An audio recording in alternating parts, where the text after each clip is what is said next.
Charter act 1833। Charter act 1833 को पारित करने के दो मुख्य कारण थे।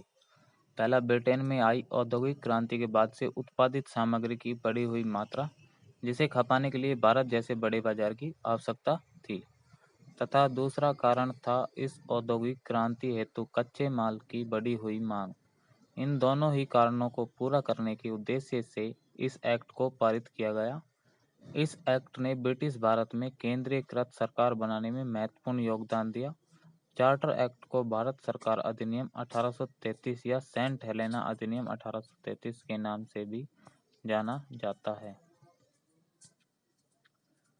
इस एक्ट से कंपनी के चीन से चाय के व्यापार पर एकाधिकार को समाप्त कर दिया गया।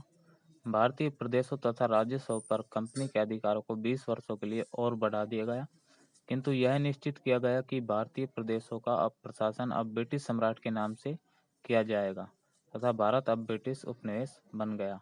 इस एक्ट के बाद से बंगाल के गवर्नर जनरल को अब भारत का गवर्नर जनरल कहा जाने लगा। भारतीय प्रदेशों में शासन के लिए सभी सैन्य, न्यायिक और नागरिक शक्तियां इसमें निहित थी। ब्रिटिश अधिकृत भारतीय प्रदेशों पर इसका पूर्ण नियंत्रण था। लॉर्ड विलियम बेंटिक भारत का पहला गवर्नर जनरल बना।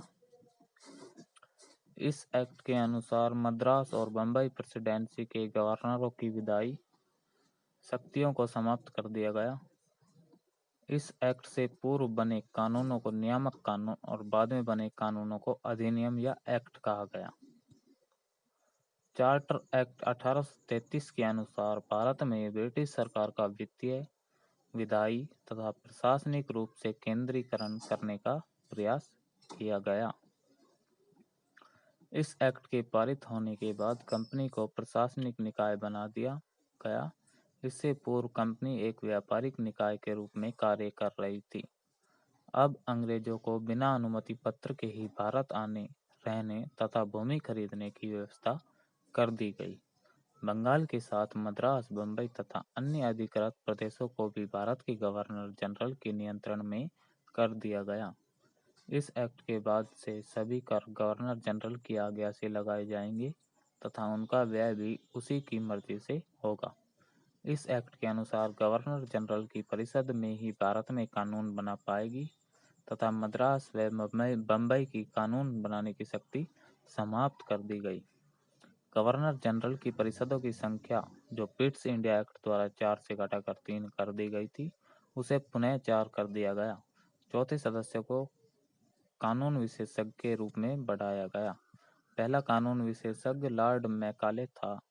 भारतीय कानून को संचालित, संहिताबद्ध तथा सुधारने की भावना से एक विधि आयोग की नियुक्ति की गई। इस एक्ट के प्रावधानों के अनुसार सिविल सेवा की चयन प्रक्रिया को खुली प्रतियोगिता से करने का प्रावधान था। धर्म, वंश, रंग या जन्म स्थान आदि के आधार पर किसी भारतीय को कंपनी के किसी पद से, जिसके वो योग्य है, वंचित नहीं रखा जाएगा। बाद में कोर्ट ऑफ डायरेक्टर के विरोध से इस प्रावधान को समाप्त कर दिया गया। भारत में दास प्रथा को समाप्त कर दिया गया। 1843 में दास प्रथा में लॉर्ड एलनब्रो के समय में दास प्रथा उन्मूलन एक्ट लाया गया था।